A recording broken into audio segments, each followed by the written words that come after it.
you're recording? No, I'm good. Okay. All right.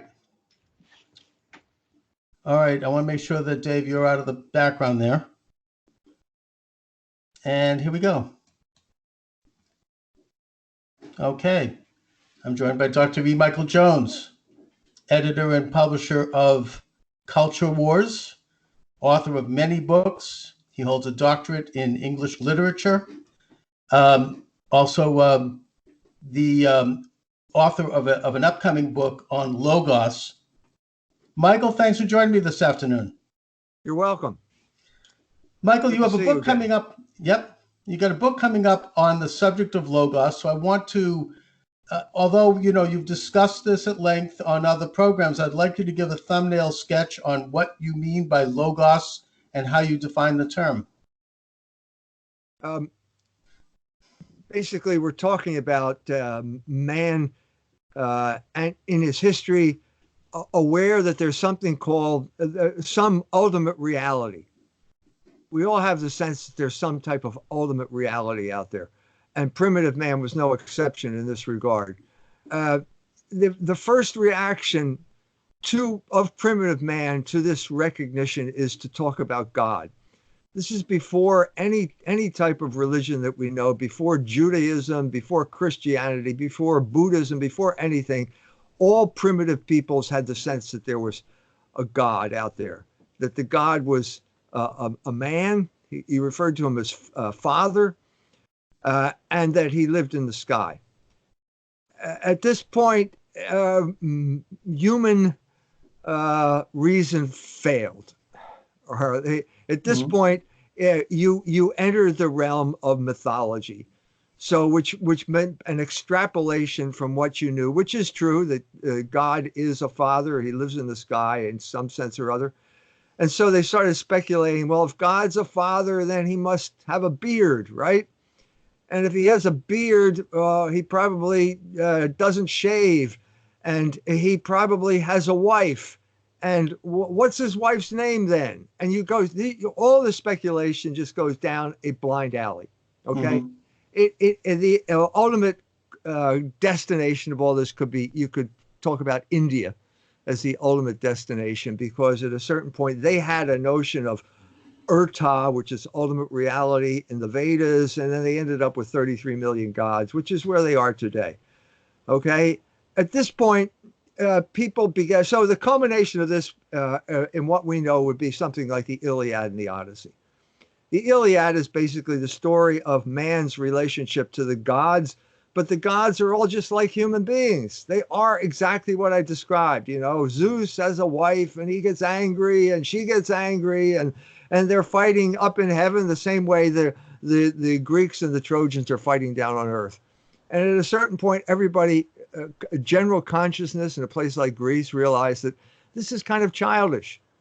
They're nice stories, but they're kind of childish. And at that point, people started wondering about reality. Let's stop. Let's take a step back from the ultimate reality, and let's talk about the reality that we all know. And people in Ionia, these were Greek colonies on the coast of the Persian Empire, on the other side of the Aegean Sea, started to think, well, maybe the ultimate reality is like the reality. So maybe Thales said it's water, and then Anaxagoras said it was air, and Heraclitus said it was fire. But the problem here is you're reducing it to something that is material. And at this point, there was a breakthrough. Heraclitus is the man who came up with it. He did talk about the ultimate reality being fire, but fire is ultimately energy. And energy is a form, in a way that like the flame on a candle is like a form. It's always changing and it's always the same. And the idea that brings these two things together is logos. That's the way he used logos, was a kind of like, it was like a tension of opposites. And at that point, there was this big leap forward. At that point, the ultimate reality became something that was not material. You could not make a picture of this. You could not find it in this world. You could not go like to the ocean and stick your foot in it. You could not breathe it. You could not touch it. It was, if you want to call it mental, that's one way of dealing with it. And that was where things stopped because they didn't have instruments to take it any further. No microscope, no telescope, no atom smasher, no nothing. And at that point, everybody in Greece got tired of talking about things that they couldn't really develop any further. And the whole tenor of Greek philosophy shifted away from that to basically, let's win law cases. Let's win lawsuits. Let's have practical philosophy. And these people were known as sophists.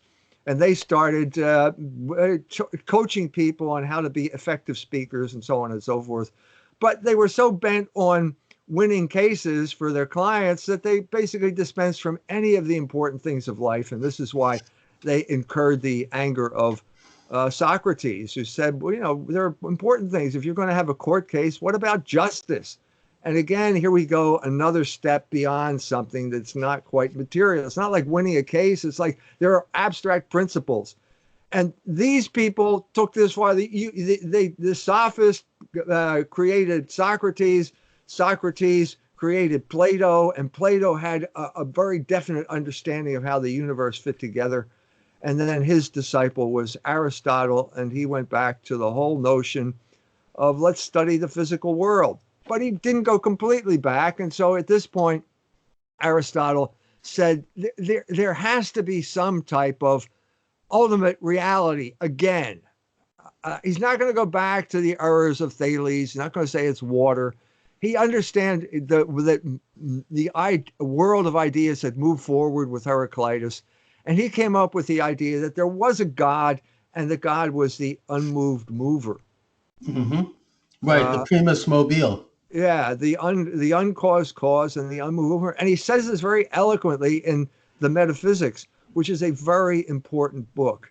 Yes. And most people who talk about metaphysics don't know what they're talking about. We have biologists now like Richard Dawkins, who claims to be talking about ultimate reality, but all he's talking about is his ideological version of biology, which is Darwinism, which is an inadequate form of metaphysics.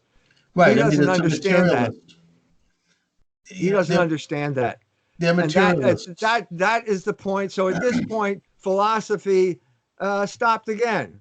Basically, with Aristotle. Aristotle got a job, and his day job was teaching a man by the name of Alexander the Great. And Alexander the Great was no philosopher, but he was a great military man, and he conquered the world. And in doing this, he spread Greek thought throughout the world, and it became the vehicle for thinking in the world at that time. Okay? Right. I sort of approach this from a Judaic standpoint, and I do so as a believer, in that I believe that Logos emanated from Sinai when God revealed himself to the children of Israel, and basically they became aware of the fact that there was a lawgiver, there was a creator of the universe, there was a king of the universe, and that it was outside of man, and that going into the origins of the Torah, it had to do with the rebellion of the very first parents, Eve and Adam, who entered into a conspiracy to try to overthrow God in heaven by participating in the forbidden fruit. And ever since then, in every generation, we've had people or groups of people who have tried to overthrow the Logos of the universe by trying to replace God in heaven with themselves. It's what communist spy and later novelist Whittaker Chambers referred to this in the introduction to his famous book, Witness, when he talks about that man has a choice between God and man, and that communism he referred to as the world's second oldest religion.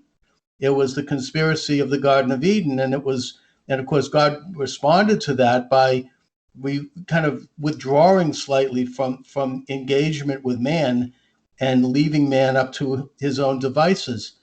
But I see that as the origin of Logos. And okay, I look, you're right. There were two tracks here. Okay, I'm talking about man just by himself, just trying to figure things out, and that would be the Greek track.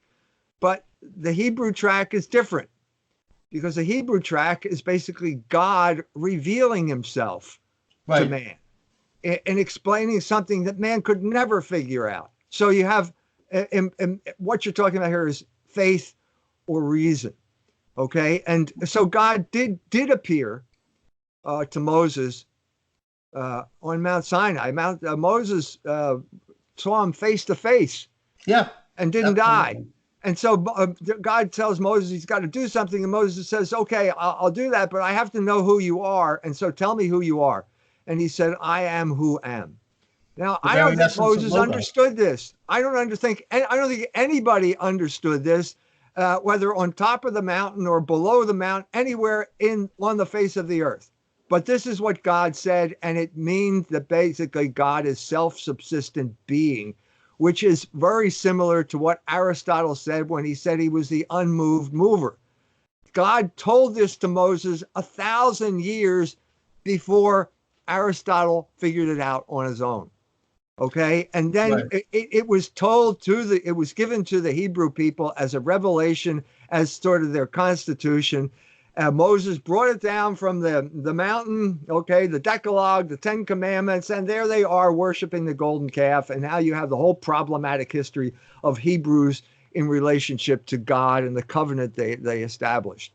Okay, I'm saying that these two traditions came together, and they came together when Jesus Christ came on this earth.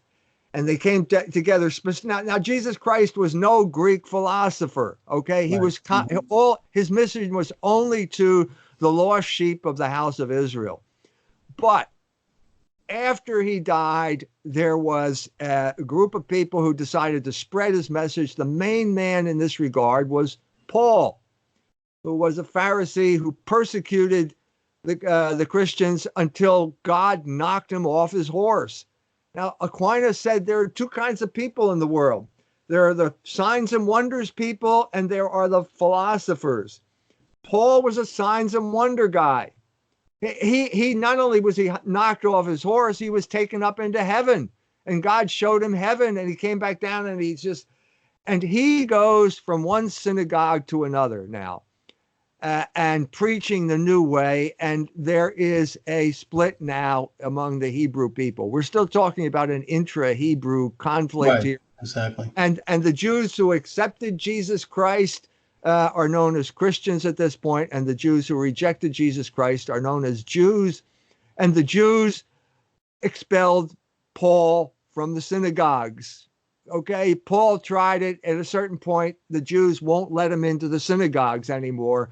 And at this point, he has a vision. He's always having visions. And the vision is some guy in Macedonia kind of waving him over. Come over here. And so he sails to Greece. And he goes to Greece. Not only does he go there, he goes to Athens, which is the center of Greek philosophy. And he goes not only that, to the Areopagus. The Areopagus are the elite Greek philosophers, the people who know Plato and Aristotle. And in my humble opinion, he gives exactly the wrong speech.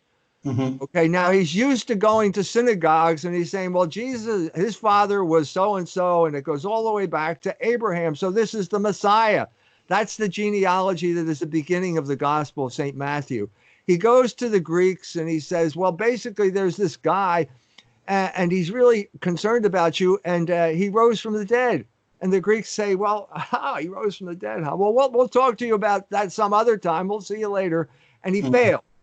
He failed. And I think the man who understood that he failed was St. John, who was in Ephesus at the time. They were all traveling around Ephesus. Ephesus was a huge center on the coastline, again, in Ionia. Ephesus is the home of Heraclitus. And so what John does is basically bring these two traditions together. So the first sentence of his gospel, it's not a genealogy anymore. No, Greeks don't care who your father was, who his father was. He begins with a metaphysical treatise, and he says, in the beginning, there was Logos. Now, in the beginning are the first three words of Genesis. Right. So this is a kind of new Genesis, and John brings together the Greek and the Hebrew traditions in a new synthesis, and that synthesis is Christianity. And the world has changed at that point, because at this point he takes that whole Greek. He says, in the beginning there was logos. All right, the Greeks will understand you now.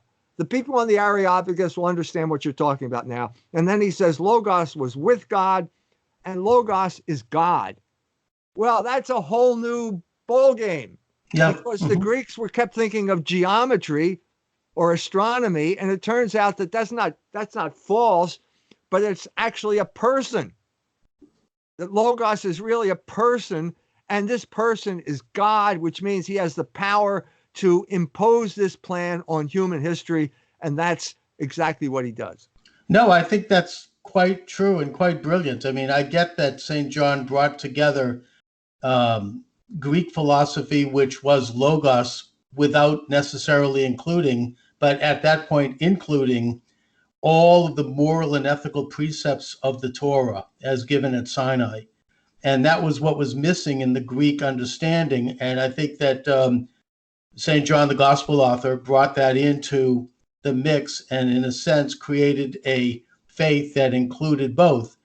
I think Judaism also had the same synthesis many, many hundreds of years earlier, due to the influence of the Greeks on, the Second Commonwealth of Judea, and that the Talmud also synthesizes both Greek understanding and Torah understanding. I guess the main guy in this regard is Philo of Alexandria. Sure. Yes, absolutely. A Jew who was a Platon, well aware of Greek philosophy. The turning point, the difference between Philo of Alexandria and John is that Philo said that Jesus was a creature. In other words, Jesus was a man. And here you get into the biggest crisis for the first four centuries of Christianity. Was Jesus God and man? Was he God who looked like a man? Was he a man who thought he was God? And back and forth, all of this conflict. Okay, Philo clearly came down on one side in this issue. He said Jesus Christ was a creature. He was created by God. If you're created by God, you are not God.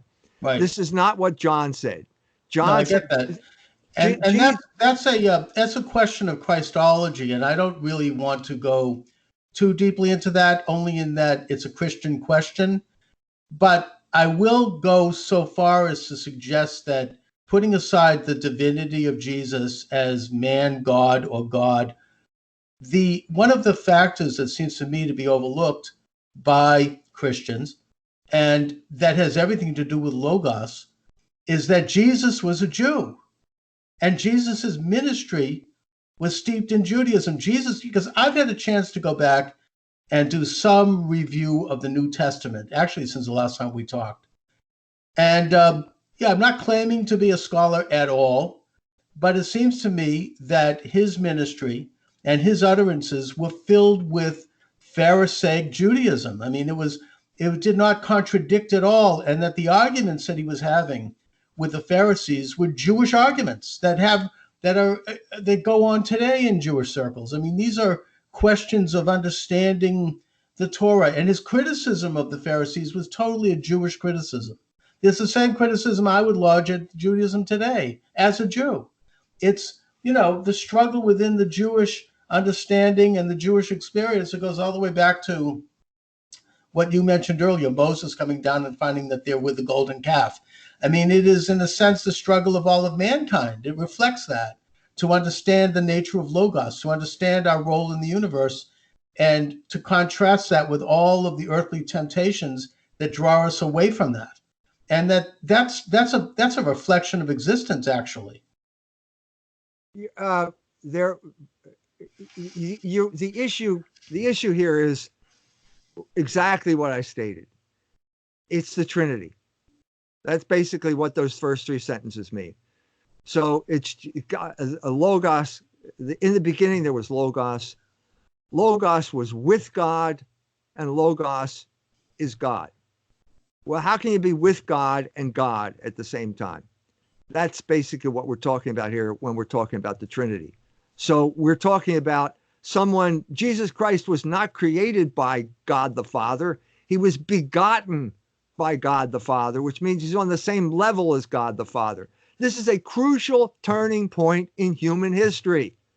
Okay? At this point, this is something that Aristotle could have never figured out. It solved the Plato-Aristotle problem, because Plato said God was the demiurge, but that means he's not really eternal or God. And Aristotle said, well, he's the eternal uncaused cause, but that doesn't explain how he deals with time. So you got a problem here. This resolves that problem, because God is both God the Father, he's the being, he's also God the Son, which is knowing, and he's also God the Holy Spirit, which is loving or acting. And you put these three things together, you have a transcendent being who can act in the world, and that resolved the philosophical problem of the Greeks. And the world moved forward at that point. You cannot stop at these points in history.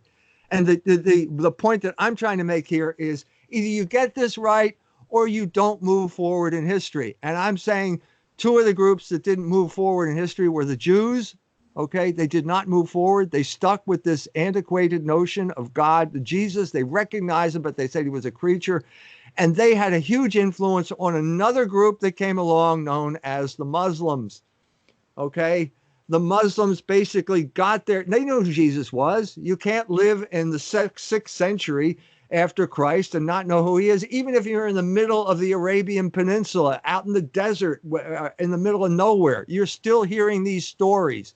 And this is the position of Muhammad, hearing these news stories, coming up with a new Bible called the Quran, based on his mishmash, a mishmash of misunderstandings taken from both the Old Testament and the New Testament. You know, those people.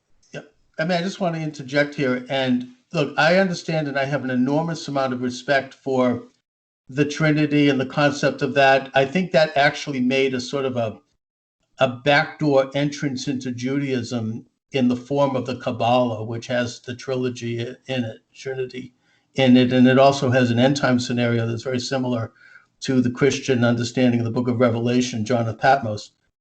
But I would point out that the Jewish understanding of God is as a covenant that continues to this day. I mean, that our experience with God is much more serious and much more intimate than that, I would argue, of any other group in the world. We've been walking with God 1,000 years before Christianity was created. I mean, we have a much more direct, much more intimate understanding of not only the God or the creator of the universe, but the giver of law. And it has everything to do with Jewish life. Even secular Jews, to a certain extent, even though they've stepped away from it, there's a much more profound understanding. And I'm not saying this to suggest Christians don't have that. And again, I honor the idea of the Trinity and all of that, because I think it's resulted in Christians believing in God. As far as Islam goes, I think Islam was influenced both by Christianity and Judaism. Yes. That Muhammad's teacher, this guy named Zayd, believed, and in fact, he had a religion called Zaydism that was a very literal follower of Abraham and nothing more. It was like a very direct personal relationship, like he would walk with God. And it was something that predates, in a way, both Judaism and Christianity. And I think that Islam incorporated a lot of that because Muhammad embraced that. And it created actually a very purified form of belief that is believing in God, but yet doesn't have the moral and ethical laws of the Torah. It doesn't have Jesus as an intercessor. You know, it doesn't have any of those things. And that it resulted in a rather hybridized religion that we have today.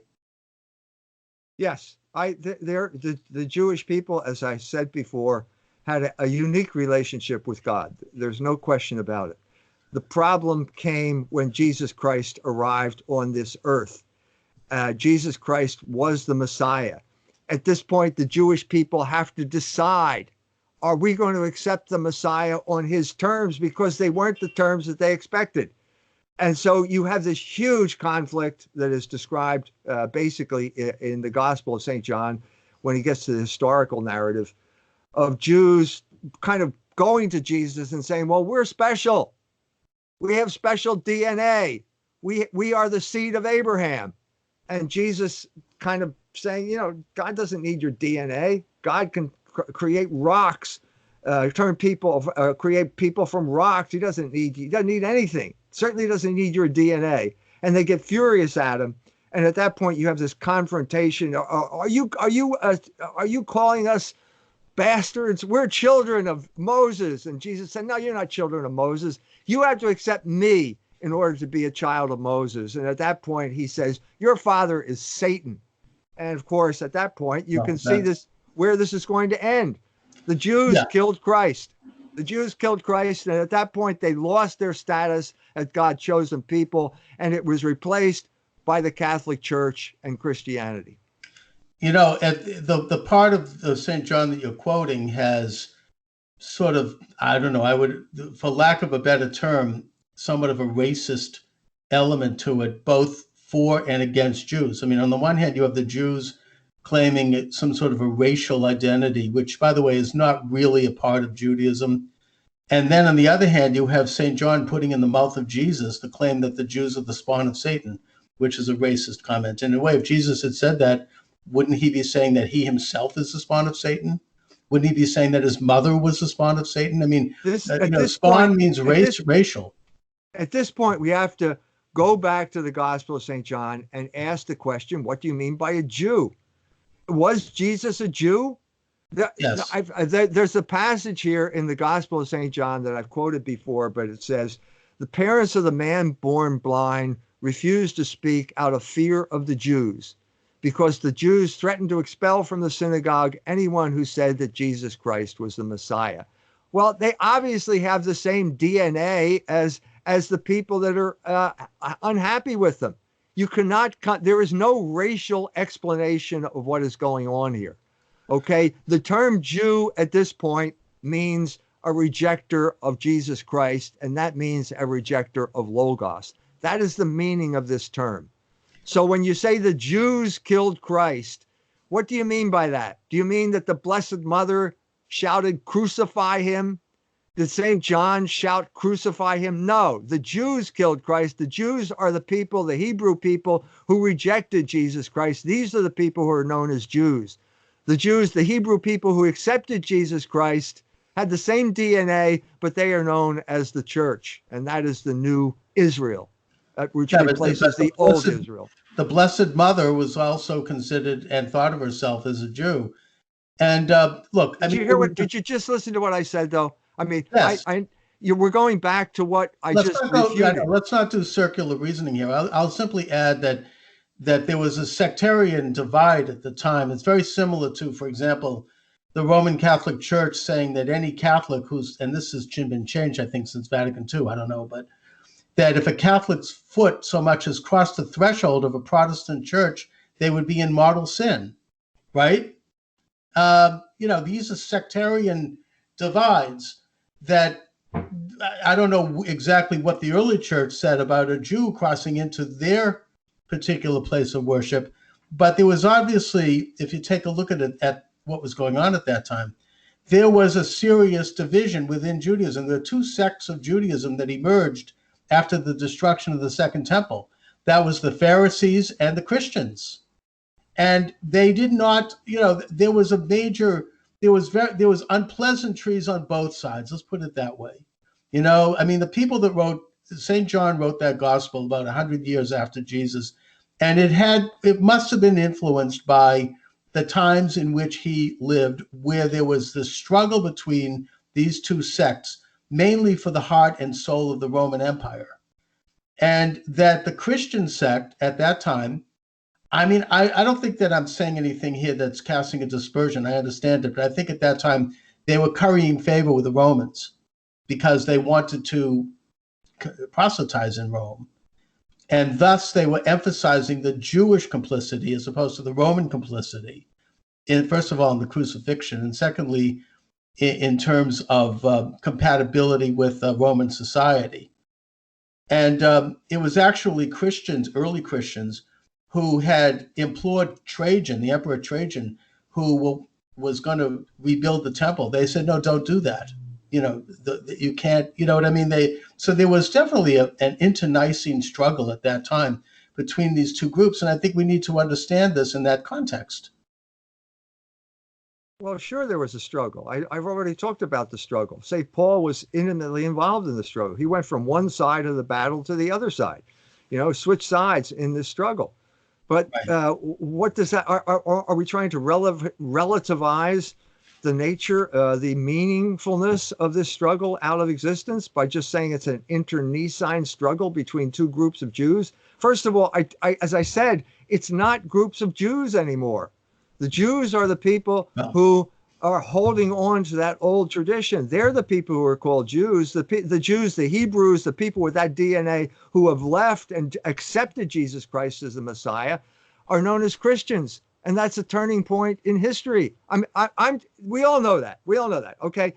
Why is this year 2019? Okay. Why isn't it 2870? Well, because we don't date time from the founding of the city of Rome. We date it from the time of Jesus Christ. So we all know that. I'm just trying to talk about the philosophical implications of this.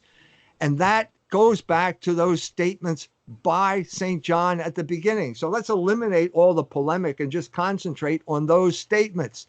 This solved the Greeks' problem, the Greeks' ultimate reality problem. There was now a solution out there, but it took time to work through this thing.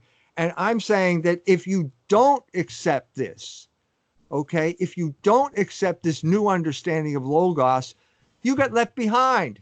You get left behind by history, okay? You cannot participate in the forward movement of Logos. So again, let's back away from the Jewish thing. Let's talk about the Muslim thing, okay? It's kind of more neutral ground here. Basically, the Muslims had Aristotle long before anybody in Europe had Aristotle. Okay, science should have developed in the Islamic world way before it developed in the 17th century in Europe, but it didn't. And the question is, why didn't it do this? And that has to do with a struggle, an internal struggle among the Muslims themselves. First of all, I think that when I take a look at Jewish Logos, as it were, I would point out that there are several passages and I don't dispute the fact that the ministry of Jesus brought Logos to the world. I think it did so for putting aside the question of his messiahship.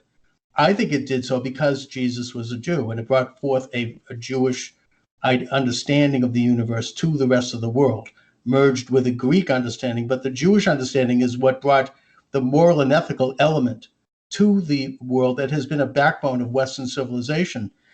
But Jesus himself in the New Testament, and I've talked about this with you, and I'm not going to quote it exactly, but in the book of Matthew and again in the book of Acts, and I don't think Christians look at the New Testament as literally the word of God anyways. It's not like the way Muslims look at the Quran. But in his mouth is placed the statement that the covenant between the Jewish people and God is forever. Now, that is exactly the understanding that we have. The Mosaic covenant remains.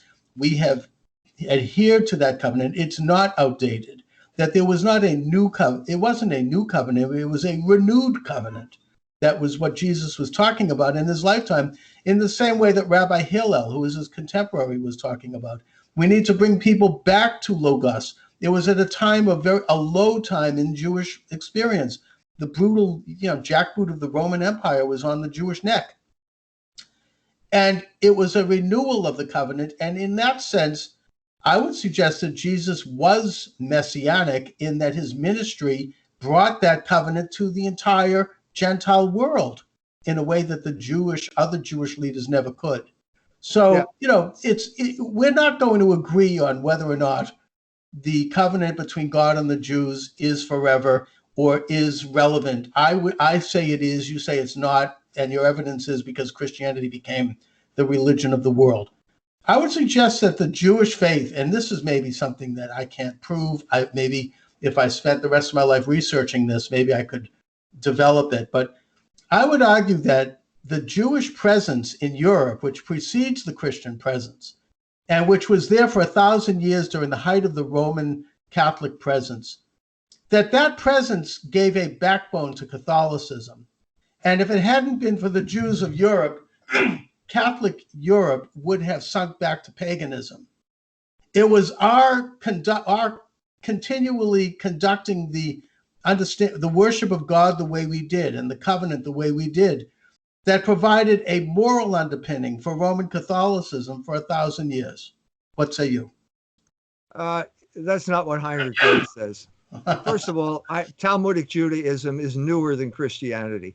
It was created after Christianity as an anti-Christian ideology, and it is not the word of God. No Jew would ever say it was the word of God. No. And it is it contradicts the word of God, and that's the verdict of Heinrich Graetz, the father of Jewish historiography, who says basically that the Talmud taught Jews how to cheat people, and that it led to the moral corruption of Jews. So I would say I would disagree with your premise, and it wasn't Judaism that kept Christianity going. It was Christianity's opposition to Judaism that helped Europe to develop out of the bad habits that it had under the Roman Empire, specifically usury. The Jews never got over their addiction to usury. It was always a corrupting influence on every country. The main reason Jews got expelled from 109 countries throughout history is usury. It's that simple. You get the people in debt. The people can't pay off their debts. They can't figure out why they have to pay 5 times the principal of a loan over this period of time. They get annoyed, and they know where the creditors are, and they go and they burn the Jews' house down because that's where the records are, and the Jews get expelled. So no, it wasn't the Jews who created Europe. It was the Jews were a drag on Europe. They were tolerated as aliens. They were known to be subversive to the moral order, but they were tolerated because Jesus Christ said you're supposed to love your enemies. That's Sicut Judaeus Non in a nutshell. That changed when Napoleon basically emancipated the Jews. Up until that time, they were tolerated, but they weren't citizens. Right. After that, what you had was a catastrophe for France. This is when the Jewish question arose in earnest, because once you allow the Jews full citizenship, they exploit that to their advantage. They enslave the people in usury, and the people get furious again. And that led to by the end of the 19th century, everybody's talking about the Jewish question, including the Roman Catholic Church. Civiltà Cattolica does a 3-part series on the Jewish question because it's a serious problem. And their conclusion is basically it all goes back to Napoleon. He emancipated the Jews. You give these people rights, and they abuse the rights, and they have basically alienated everyone in our society. Now, to get back to the covenant issue, it's a thorny issue. Paul talks about it he says, yes, the God's not going to go back on his promises, but the covenant is a two-way street here, and the Jews cannot fulfill the covenant that they made with Moses. They can't do it anymore because they don't have a temple, they don't have a priesthood, and they don't have sacrifice. At this point, there's a new covenant. That's the term that the church uses. And Peter, when he goes to Jerusalem, is the one who articulates the terms of the new covenant. He goes to Jerusalem, he walks up to the Jews, and he says, "You killed Christ." At this point, the Jews are cut to the heart because he says it with conviction, and they say, "What must we do to be saved?" This is all in the Acts of the Apostles. And Peter says, "You have to be baptized." Okay, so the Jews can be saved, but they have to be saved now according to the new covenant because the old covenant can't be fulfilled anymore. It's over. You don't have any possibility of fulfilling it. It has to be the new covenant, and these are the terms of the new covenant. Okay, well, first of all, I mean, we're obviously not going to agree about this. And I just, as an aside, I want to point out that Heinrich Graetz was a very close friend of Karl Marx. They used to summer together in Bohemia. He was a leftist. He was a progressive. He was not a friend of conventional Judaism. He was part of the Haskalah movement. So I think we need to understand his comments in context. The Talmud is commentary on the Torah. The Talmud was created around the same time as the New Testament. It's not newer. It was created during the Emperor Antonius Marcus Aurelius, who corresponded with Judah the Prince, the rabbi that first codified the Mishnah. And then the Gemara came a little bit later. But that's when they started to write down laws that would help the Jewish people continue at a time when we had clearly lost control of Judea. The Judaism does not require temple worship to conduct its affairs. That's not even in the Torah. I didn't say Judaism. I said the Mosaic Covenant. The Mosaic Covenant. Judaism, Talmudic Judaism was created after the destruction of the temple. Okay, let me because there was a vacuum that obviously they couldn't have the same type of Judaism because they had no temple. So they created the synagogue, which basically became a debating society, and that debate came to be codified as the Talmud, and that was published. The Babylonian Talmud was published in 600 AD, which is significantly after all of the gospel. It started with the Mishnah. The Talmud, the Gemara came afterwards. But let me be more precise. The temple worship was not the central theme of the covenant. There was the covenant before the first temple, there was the covenant between the first and second temples, and there was the covenant after the second temple.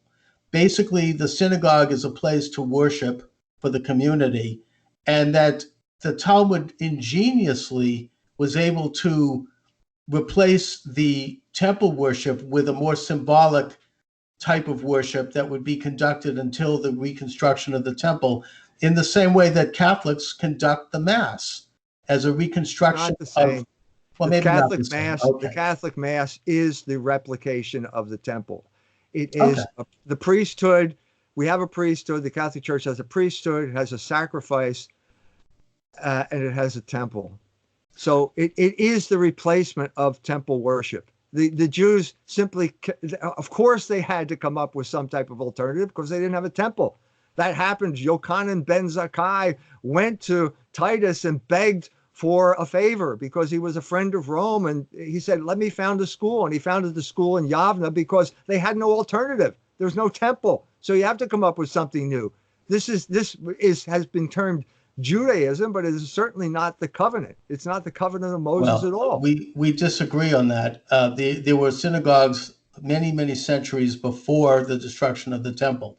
They go back to Ezra. After the temple, you have only synagogues and no temple. But the point is, synagogue worship had already replaced the temple anyway, because the temple had become, it was under the control of the Sadducees, who were really collaborators with the Romans, and it was not trusted at that point anyway. Even in the first temple period, there was alternatives. The prophets railed against the temple. If you take a look at the prophecy of Isaiah and Jeremiah, they did so openly at the temple in the same way Jesus did, by the way. It's a long tradition in Judaism. It's not centered strictly on the temple. The temple's part of it, but Judaism and the covenant, it's not even mentioned at all in the 5 books of Moses, which is considered the technically considered the Torah. So Judaism and that covenant, I would suggest, and we're not going to agree, continues. And I would also suggest that in many ways, I would suggest a miraculous proof of the validity of that covenant was manifest in 1948 with the creation of and the declaration of the State of Israel. Chuck, oy vey. Oy vey. What can I say other than oy vey when you bring this up? Well, I'm sorry, but I don't see the hand of God God in these Polish criminals and terrorists who show up in Palestine and start murdering and killing people and stealing the Palestinians' property. I don't see the hand of God in that at all. Shall we go through the terrorists, the Irgun, the people who are the founders of the State of Israel and their terrorist credentials, blowing up the King David Hotel, murdering Count Bernadotte? This is not the hand of God. This is the hand of something other, some other sinister force in human history. It is the hand of God, the Lord God, King of the universe. Look, there was obviously a war, and it wasn't handed to the Israelis on a silver platter. Were they terrorists or not? Was the Irgun a terrorist organization or not? It may be in the same way that George Washington was a terrorist. I don't know. I mean, those things are relative. I would suggest that they were independence fighters for the Jewish people in Israel. I think and that the Jewish movement, wait a minute, the movement of the Jewish people to Israel is an organic, dynamic force that has happened in every generation from the time of the Second Temple till today. It wasn't something that was simply cooked out of thin air. I mean, we could look at the history of that going all the way back to the period of the Spanish Inquisition. When the Jews were driven out of Spain, there was their immigration to Palestine, or Judea, as it were. At that time, it was called South Syria. And that this is it's a very central part of Judaism. It's a part of the Torah that Christians accept as the word of God. You know, this is the idea that God exist. It didn't exist until the end of the 19th century. How can it be a part of Judaism if it took 4,000 years to come into existence? Because Jews, we didn't have the strength, both physically or morally, to bring it about until that time. Zionism didn't come into existence until Theodore Herzl. I reject that. I reject that. Zionism exists in every generation of the Jewish people.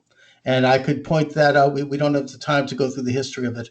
It is an organic, essential, spiritual, and political part of the Jewish faith. And that Israel is both a political entity and it's also a spiritual entity.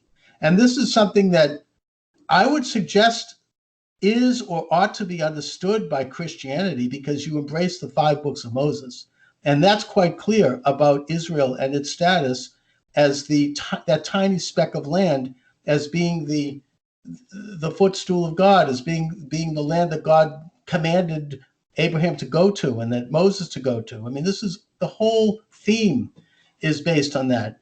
Every day, the Jewish people turn to Jerusalem, and that's what they pray in that direction. That is a basic, fundamental part of Judaism, whether people are political Zionists or not. It has everything to do with what we believe in. Okay. I know I'm not going to convince you. I'm going to play your card now. I'm not going to convince you on this. So Sure. What should we talk about now?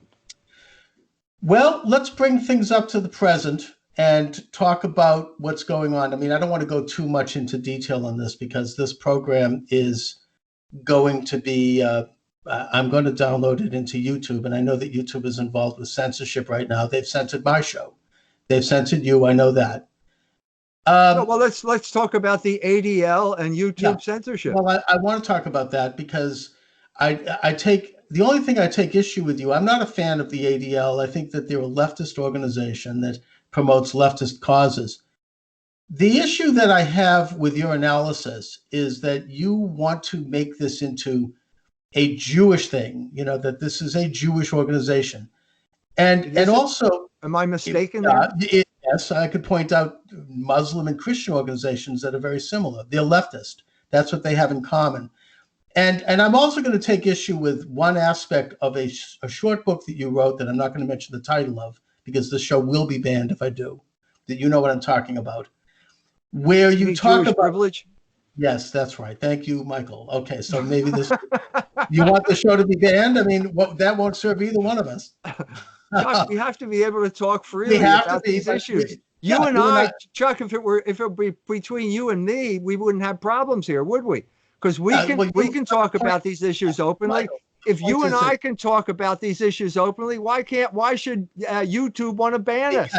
They should promote this. That's the facts. You and I can talk about it, and it won't be seen by anybody. So I want to try to walk a line here. I take issue with your analysis in that book, in that you talk about something that, in full disclosure, I know something about because my mother's family was involved in this, and that is the Jewish mobsters. Okay. And their intersection with the ADL. First of all, I think that your analysis of this and of Meyer Lansky and those guys who were Jewish mobsters and who were bootleggers and all the rest, it's not accurate in that, you know, you don't mention the fact that Meyer Lansky's chief partner was a man by the name of Joseph P. Kennedy. Okay. Now, I know this because I know this from my own family, who were not big players in it, but they were minor players. And he was a Roman Catholic. And you also don't mention the fact that there are Italian mobsters who were Catholics who had interaction with the Vatican right up until the time Pope John Paul II reformed that or began to reform it. That's public knowledge. That's been widely reported on. And I'm not bringing this up to cast aspersions on the Catholic Church. I'm simply pointing out that this is not, you act like this is some kind of a Jewish thing, that's a unique thing. The Jewish mobsters were junior partners to the Italian Catholic mob and those families in the United States. They were not the main players. And I think that the fact that you bring this up in isolation and point out that the Jews are criminals and this kind of thing, it's not intellectually honest. Okay, Mo Dalitz was head of the Jewish Navy. Is that Fine. an Italian operation or a Jewish operation? He was Joseph P. Kennedy was also intimately involved. I'm in the asking Jewish you a Navy. question, Chuck. Answer No, the it's a question. criminal. Was the Jewish Navy Well, an Italian operation or a Jewish operation? It is a criminal operation that was run by Jews in the same way that the Bonanno family is a criminal operation run by Catholics. Did I say all Jews are criminals? Did I say that? The way you portray it implies it, yes. What I'm trying to, first of all, wait a minute, Hollywood makes movies about Italian mobsters. You can't talk about Jewish mobsters, because if you talk about Jewish mobsters, the ADL comes down on you and calls you an anti-Semite. This is what I'm referring to as Jewish privilege. The Italian mobster movie you're talking about, that being Godfathers, has a major Jewish figure in it based on Meyer Lansky. Right? So, no, I think it's Mo. You mean Mo Green? Yeah. I thought that was Mo Dalitz, but you may be right. I don't care. It doesn't matter. It's fiction. It's fiction. It doesn't matter. All I'm saying is that what with an organization like the ADL is basically a money laundering operation that whose purpose is to keep Jewish criminals out of jail.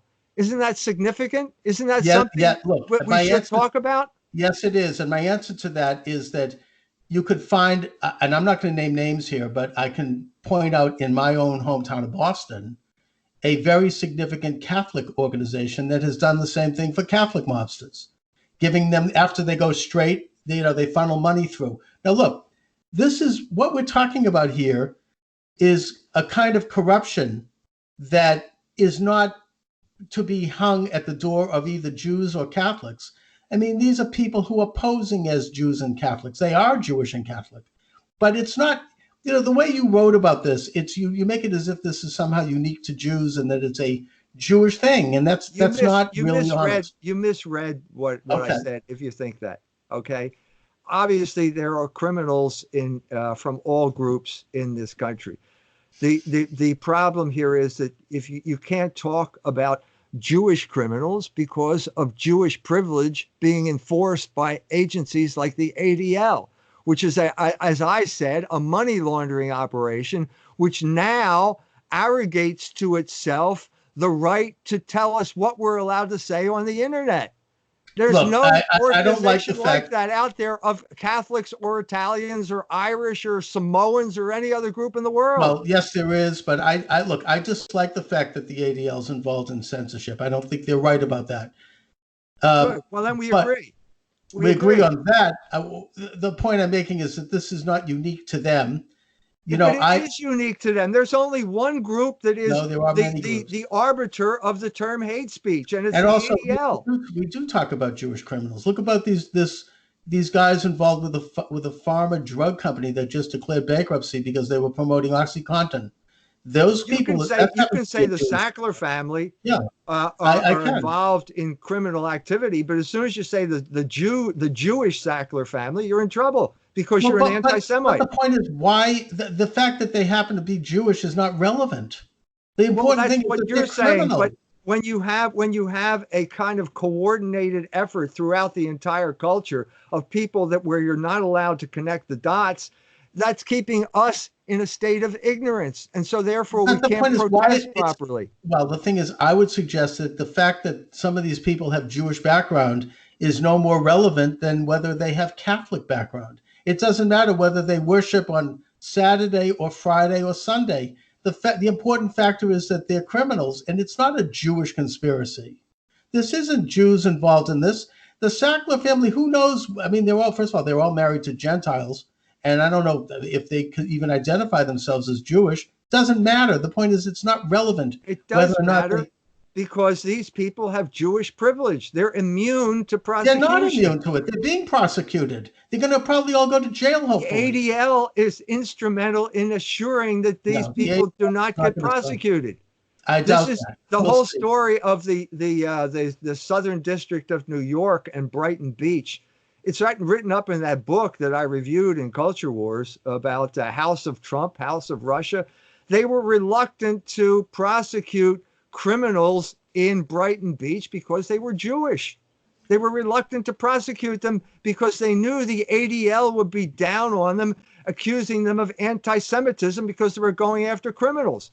It's a fact of life. Michael, you can't ignore it. I don't deny that, and I think that's a fair criticism. I'm simply pointing out that it's not something inherently Jewish. That's where I take issue with you. You have, I mean, I could mention his name because it's a public matter, but Michael Graham, the talk show host in Washington, D.C., he got in trouble because he criticized Islam, and he read a passage from the Quran on the radio show, and the group CARE, which is connected to Hamas, they called the radio station and they had him fired for that. I'm just saying that this is not, you have gay groups who are doing this. If anybody criticizes the gay movement or criticizes transgender, they're driven out of public life. You've got black groups like Jesse Jackson shaking people down. And I mean, there's been a whole book about this. I mean, how he would go into a corporation and say, we're going to call you racist unless you put us on the board of directors. I happen to know of a situation where this happened locally. And, this is a kind of corruption that has to do with what we euphemistically call political correctness. If you're not on the left and you don't genuflect properly to this liberal left establishment, then you're going to be drummed out of public life. It's nothing to do with Judaism. It has to do with the fact that a big portion of Judaism has been co-opted by the left, but it's more of a leftist thing. It's not, you see, I think when you get into this idea that this is a Jewish thing, you're actually detracting from the real struggle. Because political correctness is a Jewish invention. That's nonsense. Political correctness is a Marxist invention that goes all the way back to the days of the Soviet Union when they talked about anybody that didn't goose up to. What group made up the majority of the Communist Party in the United States of America? What group? I would say that Jews made up maybe about 40% of it, a very high number, and it's a disgrace. And I've called this out in several of my books. Why is it that the Jews embraced communism? Why did Catholics embrace Nazism? Why do Muslims embrace radical Islam? These are radicalized groups of people. There's nothing to do with the faith, any of these respective faiths. The point is that the problem isn't that it does have to do with the faith. I mean, the thesis of the Jewish revolutionary spirit is when the Jews killed Christ, when they rejected Christ, they rejected Logos, which is the topic of our discussion. Remember way back at the beginning? And I'm saying when you reject Logos, you reject the order of the universe. And when you do that, you become a revolutionary. And Jews have been revolutionaries ever since they stood there at the foot of the cross. All right. That's the thesis of the book. That is the thesis of your book. I respectfully reject that. I think the Jewish people have been the very bulwark of conservative values, certainly in my own lifetime. And they have stood for family, they've stood for faith, they've stood for education, they've stood for genuine human progress. They continue the very much the trajectory of Logos and of progress and of human progress. So, you and I are not been down this road before. So I will now say, Amy Dean said Jews were behind gay marriage. And then you will say Amy Dean is a leftist. And there you are playing Pope again. It's Pope Chuck here who's going to excommunicate the Jews that don't agree. I didn't excommunicate her. She's a lousy Jew in the same way that the governor of New York has said that you can have an abortion right up to the day of birth and after. He happens to be Catholic, but that's beside the point. Does that represent the Catholic Church? That contradicts the teaching of the Catholic Church. And Amy Dean contradicts Judaism. We don't believe in gay marriage, okay? That's not in the Torah. It's not. Why should I accept your version over Amy Dean's version. Because you can look at the Torah. That's why. It's not my version. I'm saying all Jews are in rebellion against the Torah in some sense or That's other. That is the gist of what Christ said. I completely reject that. I respect your right to say it. We believe in the Torah, every jot and tittle, just like Jesus said in the book of Matthew. Anyways, Michael, I want to thank you for joining me. Let my viewers and listeners know where they can get information about your books and about the Culture Wars. Go to culturewars.com. Brand new website. We're on all the social media you can find out there. And when's your new book coming out? I just finished it, so it should be out soon. All right, Michael, it's been a pleasure and an honor as always. Good to talk to you, Chuck. Thanks a lot.